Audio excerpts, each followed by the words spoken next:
This is the solubility lab. We're going to be going over the example of lead nitrate and potassium iodide.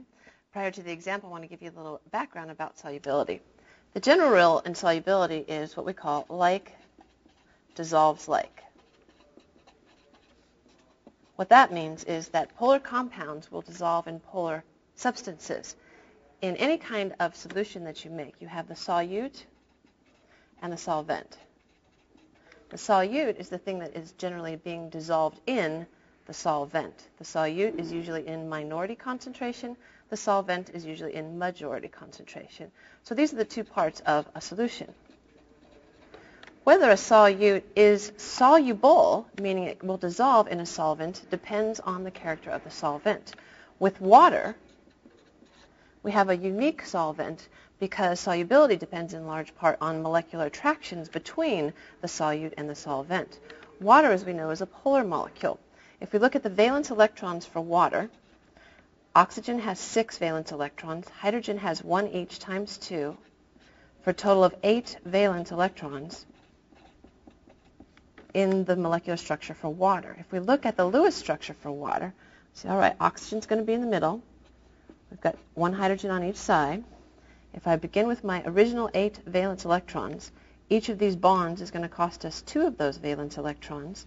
So 4 valence electrons subtracted from the original 8 leaves me 4 that I still need to distribute.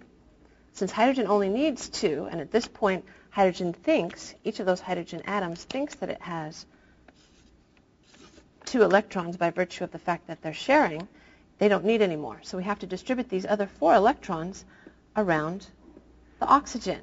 Now you might think, this means it's going to have a tetrahedral structure. Well, that is true if you're talking about the electron geometry. There are 4 areas of repulsion, and 4 areas of repulsion mean that the electron geometry is tetrahedral. However, the molecular geometry depends only on the bonding of the actual atoms in the molecules. And although these non-bonded pairs of electrons here exhibit repulsion, they do not take part in the bonding of the hydrogen to the oxygen. So the molecular geometry of water is actually a bent molecular structure. So we would better depict it something like this, with the hydrogen slightly bent and the non-bonded pairs of electrons exerting repulsion on the opposite side. Well, this makes water a very polar compound, and it's actually a polar solvent. They say water is the universal solvent, and that's because by virtue of the fact that it is such a polar compound that it can dissolve a majority of other solutes in it. If we looked at water, the actual molecule looks sort of like Mickey Mouse. We've got the hydrogens on one side of the molecule. The oxygen is much larger in comparison to the hydrogens. This creates a slightly positive region in this portion of the molecule and a slightly negative portion in this area of the molecule. So it is very polar. This polarity helps it dissolve other things like ionic compounds.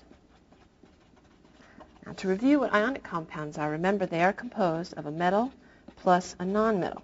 What happens when these compounds come together is there's an actual electron transfer going on, which means the metal loses an electron, the nonmetal gains an electron. This creates a situation where there is a positively charged metal, a negatively charged nonmetal because of this electron transfer that's gone on. So what holds a molecular compound or an ionic compound together is the force of electrostatic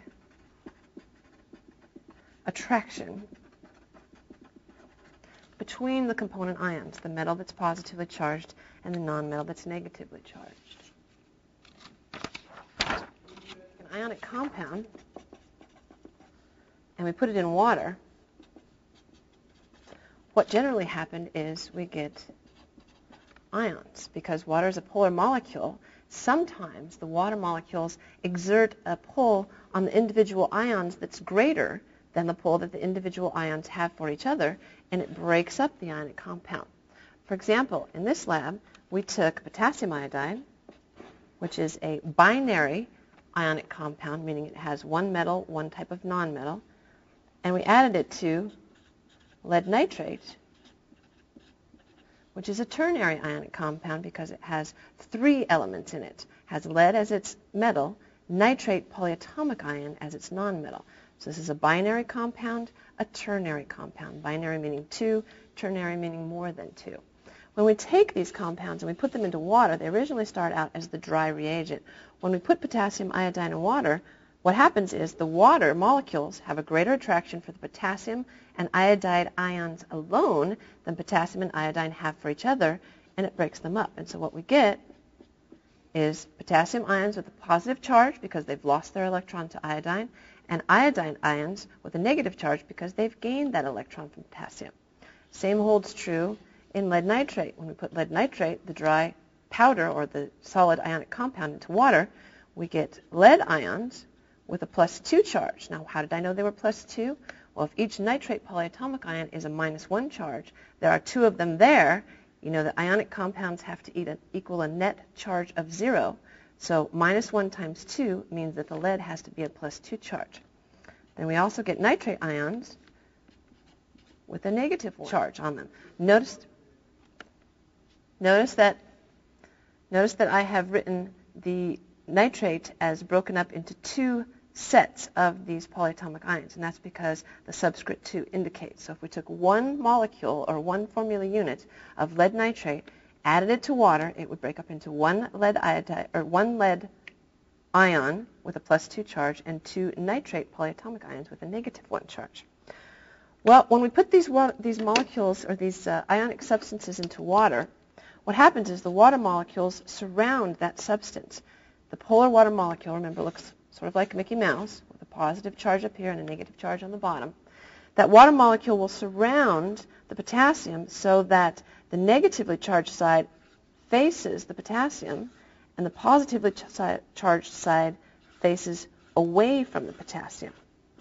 This process is called hydration, where the water molecule actually surrounds the positively charged ion. Same holds true of iodine, except the reverse is true. The water molecules surround iodide with the positive side of their molecule towards the iodide, this hydration. What this creates is a situation where the potassium and the iodide no longer can become a solid compound because they have this little buffer of water molecules that have oriented themselves around them. So as you put these 2 substances in water, we added them together. We took some of the potassium iodide, we took some lead nitrate, and we added them together. Well, what we got was a precipitate. Initially, each of these compounds in water in aqueous solution, and we symbolize that in chemistry by writing a lower script AQ next to the compound, meaning it's an ionic substance that has been dissolved in water. As we put these 2 aqueous solutions together, they were originally clear, colorless solutions. When we added them together, it made a bright canary yellow precipitate. So we knew that a chemical reaction had taken place because an unexpected color change occurred and a solid came out of solution. So if we look and we say, all right, what could the potential precipitates be? Well, positive and positive ions would not hook up together because there's no electrostatic attraction between those 2 ions. So what would happen would be the positive and the negative ions would come together. So potentially, one of the products could be lead and iodide coming together. Potentially another product might also be the potassium and the nitrate coming together. So if we were going to write products for this particular chemical reaction, one of them might be potassium and nitrate coming together. The other might be lead and iodide coming together. Now, I haven't written correct nomenclature yet for these 2 substances as products, and that's because I have to write brand new nomenclature. Unlike a single replacement or redox reaction where charges on ions can change during a chemical reaction, in a metathesis or a double replacement reaction, the ionic charges remain the same. So whatever the charges were as reactants here, they're going to remain and retain those charges as products. But you do have to write brand new nomenclature for each of the products. Just because nitrate as a polyatomic ion is a 2-to-1 ratio here with lead does not mean that it's going to be a 2-to-1 ratio with potassium. And it's actually, if you look, potassium has a +1 charge, nitrate has a -1 charge, so they actually cancel each other out. So that, KNO3, is actually the correct nomenclature for potassium nitrate. If we look at lead iodide, Lead iodide's new nomenclature would include the fact that lead has a +2 charge, iodide has a -1 charge. So if we take Pb and I, we know that this was +2, this was -1.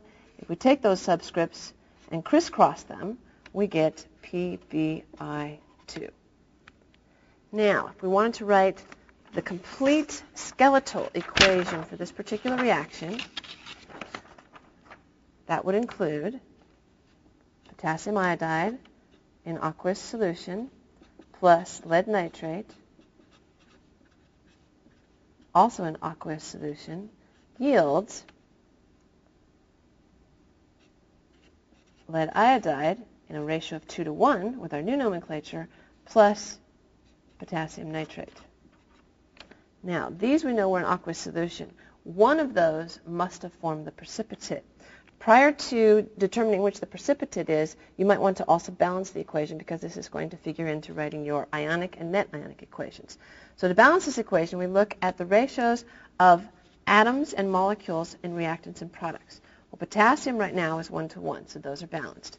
Iodine is 1 here and 2 over here, so we should add a 2 in front of the Ki to take the place that there are 2 iodines on each side of the reactants and the products. If we look at potassium now, potassium is unbalanced. There's 2 potassiums here and only 1 over here, so we have to put a 2 in front of the compound potassium nitrate. That creates a situation where there's 2 potassiums, there's also 2 nitrates, which works out well because there are 2 nitrates in the reactants. Now the equation is balanced. It follows the law of conservation of matter, which states matter cannot be created or destroyed. We have equal numbers of atoms on both reactant and product sides. The next step is to determine which one of the products was the precipitate or which one was insoluble. There are 3 driving forces for a double replacement or a metathesis reaction. The first one is the formation of a precipitate. The second one is the formation of a gas. And the third one is the formation of usually water or a molecular compound. In this case, those are usually acid-base reactions. In this particular lab, we're concentrating on these 2 types of metathesis reactions. In this particular case, you could see that it was a precipitate that formed because it was a bright canary yellow precipitate. So to determine which one of these 2 products was the actual precipitate, you have to look at your solubility table. Now, this can be found in your textbook. You'll also receive one of these during the midterm exam so that you can use it to determine the insoluble compounds. What this table is telling you, it says there are 2 headings, soluble ionic compounds and insoluble ionic compounds. Soluble meaning that if you put them into water, they're going to break up and ionize, and they're going to exist as ions in solution. Insoluble means that when they are added together in water, they will form a precipitate or an insoluble product. Soluble compounds are these compounds, and then there are important exceptions with regards to these compounds. So what this means, this table is telling you, is that generally most of these compounds are soluble in water except for these particular exceptions. The second half of this table is telling you the exact opposite. What this table is telling you that the majority of these are insoluble in water except under certain conditions, under important exceptions. So you will not have to memorize this table, but you will have to know how to use it. All right, in our particular chemical reaction, we're looking at these potential products. Soluble ionic compounds. All right. Potassium and nitrate. Well, we don't have potassium on any of our lists here, but we do have nitrate. If we look at nitrate as a polyatomic ion, there are no exceptions. So that means nitrate is always soluble. That's one of the reasons that nitrates in fertilizers are so dangerous when they are applied to the soil and they go into the runoff of the rainwater, is at the chemical treatment plants, there's nothing that they can do to precipitate these nitrates out of solution. So we don't want to use as many as we have been in the past. Nitrate polyatomic ion is always soluble, so we know that that was not the precipitate, so we're going to put a little AQ next to the symbol for that compound to show that it was in aqueous solution. Well, let's look at the lead iodide. Let's see, nitrate, acetate, chloride, bromide. There's iodide as a monatomic ion.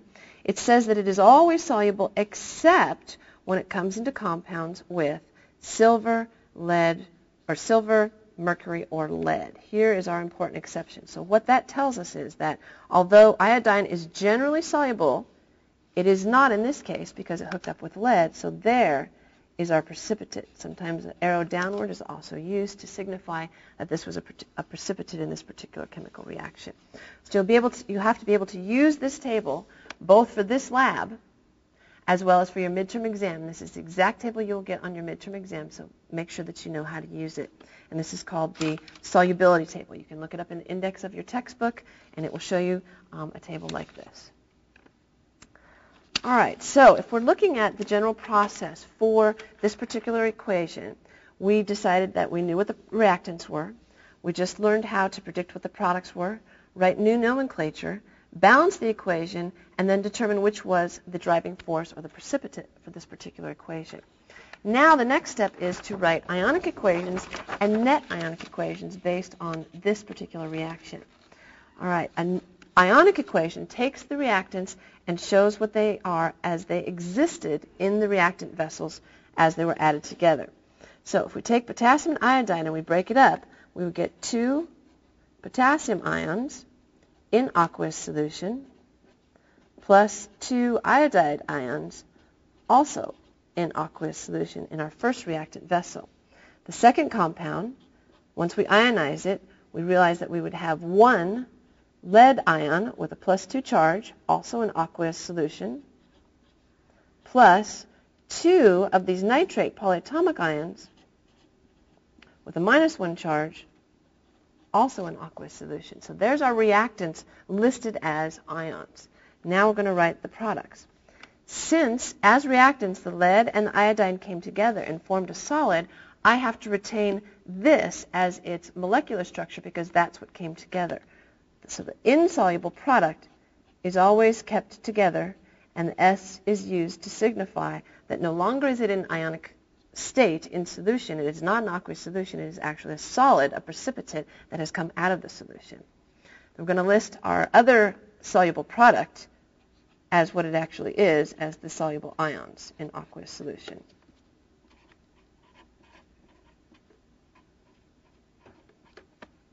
All right, that's the first step. This is called our ionic equation.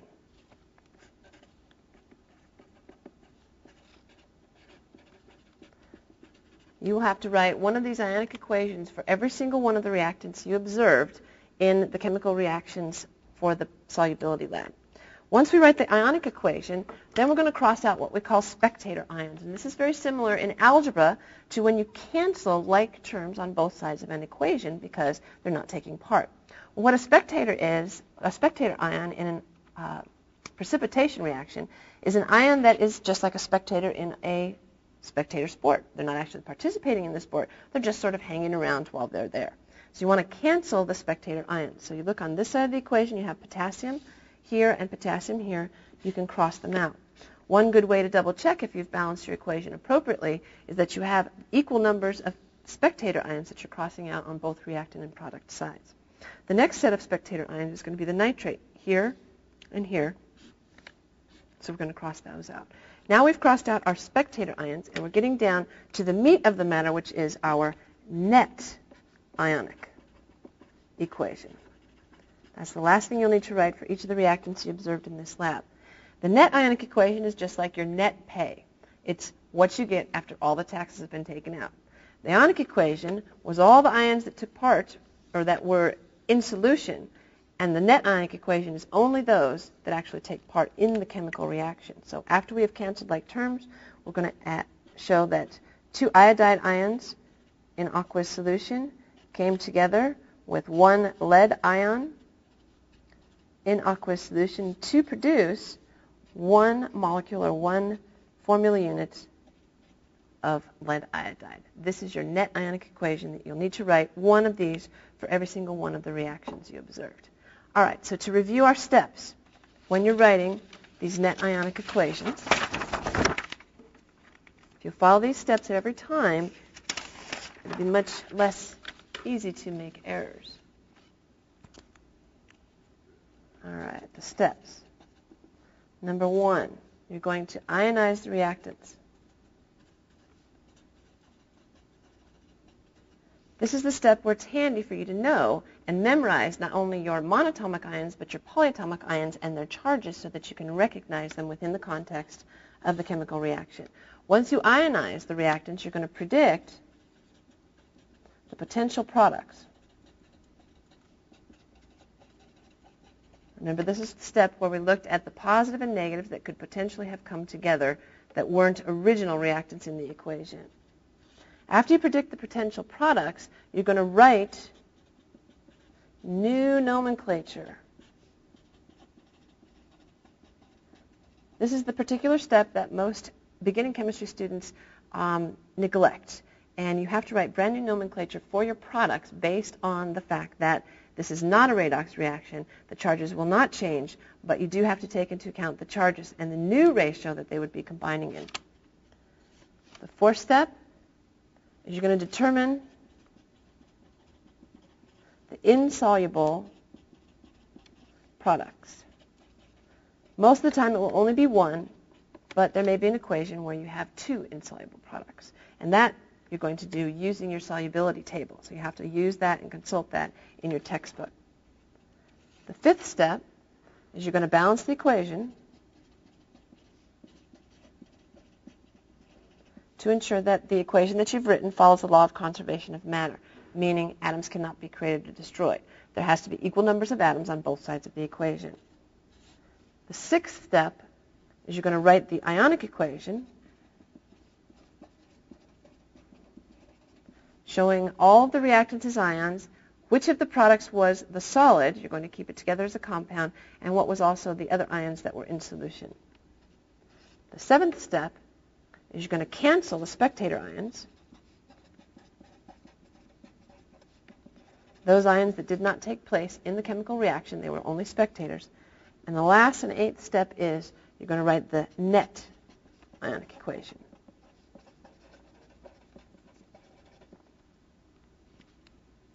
And that's it. I'm done, Calvin.